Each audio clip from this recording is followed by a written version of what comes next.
Salut à tous et à toutes, c'est WarDreams. Aujourd'hui on se retrouve pour une nouvelle vidéo. Cette fois-ci je vous présente du MME sur Mackinday. Durant cette vidéo je vais vous parler de la relation entre les éditeurs et les développeurs. Mais avant ça, petite précision, cette vidéo sera bien entendu envoyée après QG, comme vous aurez pu le remarquer suite à l'introduction. Alors pourquoi je suis un peu speed là au début, je vais me calmer, vous inquiétez pas, c'est juste parce que voilà, j'ai pas énormément de temps. La vidéo dure à peu près 7 minutes si je me souviens bien. Ouais, ça, 7 minutes. Et c'est vrai que quand on regarde, j'ai un sujet là sous les yeux qui est quand même complexe et j'ai vraiment envie de le traiter avec vous, abonnés de CodeQG, et j'ai vraiment envie que vous me donnez votre avis sur une petite question que je me pose par rapport à cette relation entre éditeur et développeur. Donc déjà, avant ça, je vais développer trois axes. Déjà, pour moi, il y a trois sortes d'éditeurs. Il y a les éditeurs qui collaborent donc avec les développeurs, c'est-à-dire les développeurs vont avancer une idée en montrant un storyboard, une idée, une démo technique, peut-être le jeu fini, du moins une bêta du jeu en tout cas, et ils vont donner ça. L'éditeur lui devra trouver du potentiel là-dedans, et si oui il trouve du potentiel, devra financer ce jeu, donner peut-être du matériel ou autre, et devra faire la campagne publicitaire, tout ce qui est marketing, bref. Et c'est vrai que voilà, c'est l'éditeur qui au final fera la vente du jeu, puisque je vous rappelle que l'éditeur empoche à peu près 80% des gains, et le développeur touche à peu près 20%. Bon, sur une série comme Call of Duty, 20% c'est quand même énorme, ça je vous l'assure. Donc c'est vrai que voilà, c'est quand même très intéressant de voir ça. Ça montre que au final c'est l'éditeur qui a le pouvoir sur le développeur, tout simplement parce que c'est l'éditeur qui avance les sous, qui avance les moyens techniques pour faire tout simplement le jeu. Mais ça montre aussi que l'éditeur peut écouter le développeur et lui faire confiance pour son jeu. D'ailleurs c'est ce qui s'est passé avec Sleeping Dogs. Sleeping Dogs c'est un jeu très bien d'ailleurs, un GTA-like tout simplement, qui a été édité par Square Enix et fait par United Front Game. Et franchement, si vous n'avez pas joué à ce jeu, je vous conseille forcément, parce que ça montre vraiment que l'éditeur a une idée et que que le développeur a une idée et que l'éditeur lui s'est contenté d'une chose, c'est de donner les moyens pour que cette idée soit la meilleure possible. Et c'est là qu'on voit vraiment qu'il y a un travail qui est différent que Call of Duty, parce que l'éditeur peut aussi demander de simplifier le jeu. Par exemple, on a eu Code 4 et Code 5 qui étaient des jeux quand même qui étaient un peu durs, qui étaient on va dire très agréables à jouer, qui étaient très bons. Mais c'est vrai qu'ils se sont dit on veut plus de ventes, donc à ce moment là on va faciliter le jeu pour que tout le monde puisse y jouer. Et NW2 a été créé. Et pour moi voilà, c'est à partir de là que l'éditeur commence à se tromper. C'est qu'au final ce qu'on demande nous, c'est pas un jeu facile, c'est un jeu agréable, un jeu qui est bon. Et pour ça, pour trouver ces perles rares, faut prendre des risques. C'est là que par exemple Square Enix fait tout, puisque avec Sleeping Dogs ils ont pris des risques. Par exemple, autre studio qui a pris des risques, c'est tout simplement Bethesda, qui par exemple avec Dishonored a pris le risque de financer ce jeu, qui est fait par une boîte française, le studio Arkane si vous connaissez pas, c'est franchement un bon studio.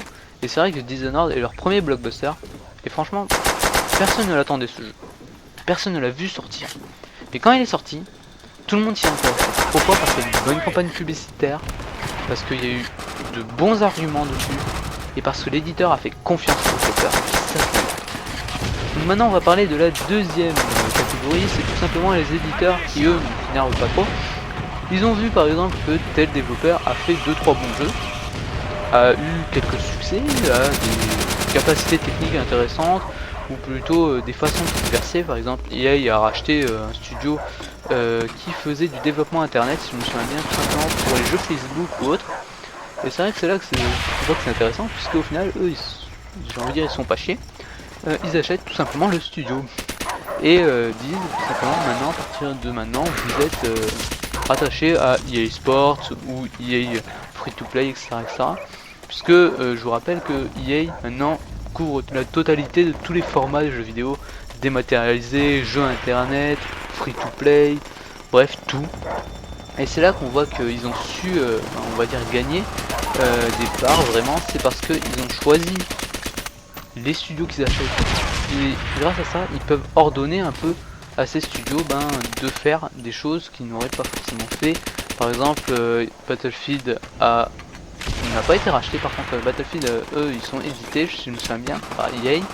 Je sais pas si c'est un studio qui est rattaché directement à EA, je crois que je me renseigne, je suis pas sûr, dites-le moi dans les commentaires si vous le savez. Mais franchement quand on voit ce que DICE a fait, peut-être que EA n'aurait pas fait Battlefield Free to Play ou plein de choses comme ça qu'ils ont fait tout simplement à la suite. C'est vrai que c'est là qu'on voit que l'éditeur a la main mise sur la série. C'est lui qui décide, c'est lui qui choisit ce qui sera fait de cette saga. Et si ça ne lui plaît pas, ben au développeur, hein, ben tant pis, il le fera quand même. Puisque là, à partir du moment où le studio est à l'éditeur, ils peuvent rien dire. Et c'est vrai que c'est peut-être un peu dommage. Par exemple, après, on a des studios qui sont sauvés comme ça. Par exemple, THQ, en étant en faillite, a laissé Centro 4 en abandon. Et Centro 4 a été racheté, je ne sais plus par quel éditeur. Alors là, je ne sais plus du tout. Mais en tout cas, le studio qui le faisait a été racheté. Et ça, je trouve que c'est une très bonne chose. Puisque Centro, c'est vraiment de la qualité, faut le dire. C'est vraiment très intéressant. C'est vraiment un GTA qui plaît à beaucoup de personnes. Et ça serait dommage de le perdre. Donc ensuite, maintenant, on va parler de la troisième catégorie. Alors, troisième catégorie, c'est une catégorie très rapide. Hein. C'est tout simplement, par exemple, Square Enix. Alors, c'est le premier qui me vient à l'esprit. C'est d'être à la fois éditeur et développeur.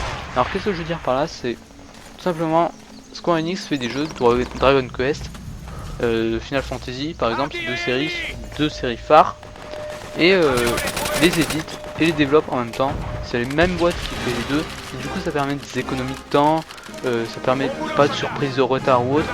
C'est vraiment tout qui est pris en compte, et c'est là qu'on voit que ça a une force, et c'est vraiment très intelligent d'avoir fait ça.